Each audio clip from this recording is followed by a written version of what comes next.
હાઈવેની અધૂરી કામગીરી બની માથાનો દુખાવો. કામગીરી અધૂરી છોડી કોન્ટ્રાક્ટર ગાયબ.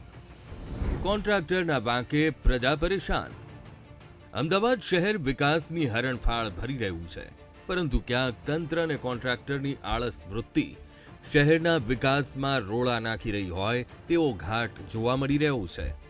કારણ કે અમદાવાદ ધોળકા રોડને ₹48 કરોડના ખર્ચે 4 માર્ગીય કરવાનું કામ છેલ્લા 4 વર્ષથી ચાલી રહ્યું છે, પરંતુ રોડની કામગીરી અધૂરી છોડીને કોન્ટ્રાક્ટર ગાયબ થઈ જતા સ્થાનિકો અને વાહન ચાલકોને ભારે હાલાકી ભોગવવી પડી રહી છે.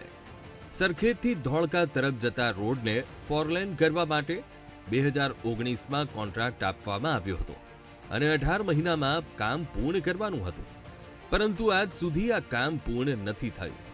રોડને ખોદીને માત્ર મેટલ કામ કરી દેવામાં આવ્યું છે, જેને કારણે વાહન ચાલકોને ભારે હાલાકી પડી રહી છે. સ્થાનિકોએ અનેક રજૂઆતો કરવા છતાં સમસ્યાનો ઉકેલ ન આવતા ભારોભાર રોષ ફેલાયો છે. અવારનવાર અકસ્માતો થાય છે.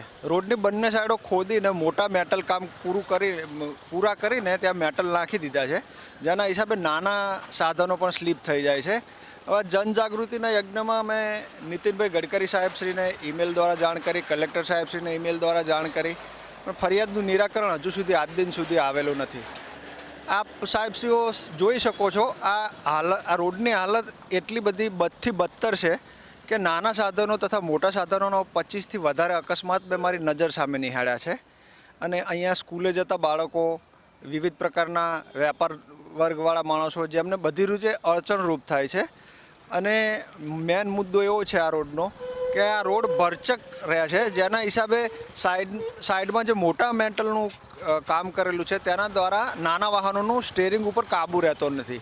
જેથી 2 દિવસ પહેલાં જ એક એસટી બસને અકસ્માત પણ નડેલો હતો, જેમાં ઘણા ખરા યુવાનો પણ બચી ગયેલા અને સ્કૂલે જતા ભૂલકાઓ પણ બચી ગયેલા. મોટા મેટલના હિસાબે અહીંયા એવું બને છે કે ગાડીઓના સ્ટેરિંગ ઉપર કાબૂ રહેતું નથી અને અવારનવાર અકસ્માતો સર્જાય એવી ભીતિ રહે છે. અમારે લોકોને નીકળવું હોય તો પણ 2 વ્હીલ 4 વ્હીલ કે ચાલતા તો અમારે મુઠ્ઠીમાં જીવ લઈને નીકળવું પડે છે. અહીંયા આ રોડનો એટલો બધો ત્રાસ છે કે હવે આજુબાજુના રહીશો પણ ત્રાહીમામ પોકારી ગયા છે અને કાગ ડોળે વાટ જોઈ રહ્યા છે કે આ રોડનું કામ જલ્દીથી જલ્દી પૂરું થાય.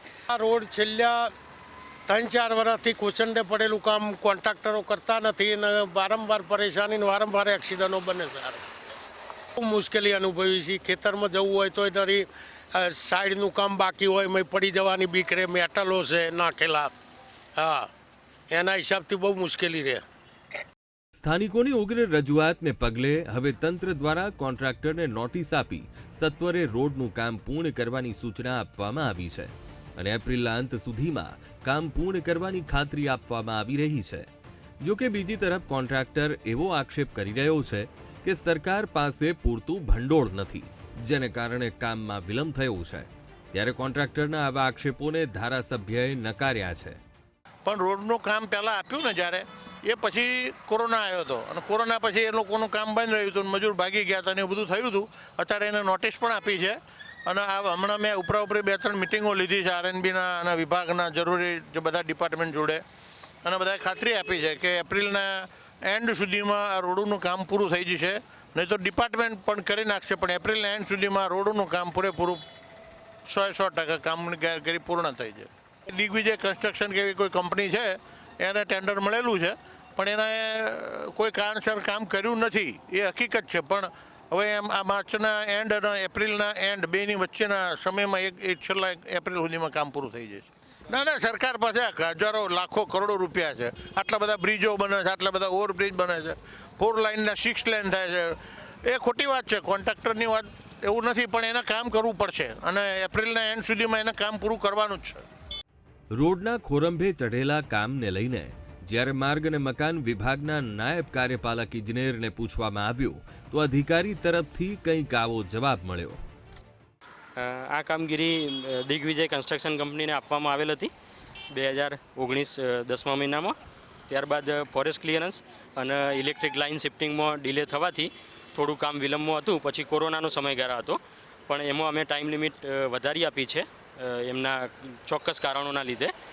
અને ત્યાર પછી દિવાળી સુધી કામ પ્રગતિમાં હતું, પણ પછી થોડી ગતિ ધીમી હતી એટલે અમે એમને જાણ બી કરી છે અને અમે 2-3 મિટિંગ એમની સાથે કરી. માનનીય ધારાસભ્ય સાહેબને બી ઇન્વોલ્વ કર્યા હતા અને ઝડપથી કામગીરી પૂર્ણ કરવાનું એમને સૂચન આપેલું હતું. હવે તેઓએ એપ્રિલ એન્ડ સુધીમાં કામગીરી પૂર્ણ થાય તેવું આયોજન કરેલ છે. અમદાવાદ ધોળકાનો આકાર લઈ રહેલો 4 લેન રોડ જે છે તે ખોરંભે થયો છે ને જેના કારણે સ્થાનિક લોકો પારાવાર મુશ્કેલીનો સામનો કરી રહ્યા છે. છાસવારે આ રોડ ઉપર રોડ બનવાનું કાર્ય જે ખોરંભે થયું છે જેના કારણે છાસવારે અકસ્માત પણ બને છે અને પ્રજા પરેશાન છે. ત્યારે હવે તંત્ર ક્યારે જાગે છે, ક્યારે આ રોડનું કાર્ય પ્રગતિમાં થાય છે તે તો જોવું રહેશે. કેમેરા પર્સન પ્રવીણ વાઘેલા સાથે ગૌતમ શ્રીમાળી, VTV, અમદાવાદ.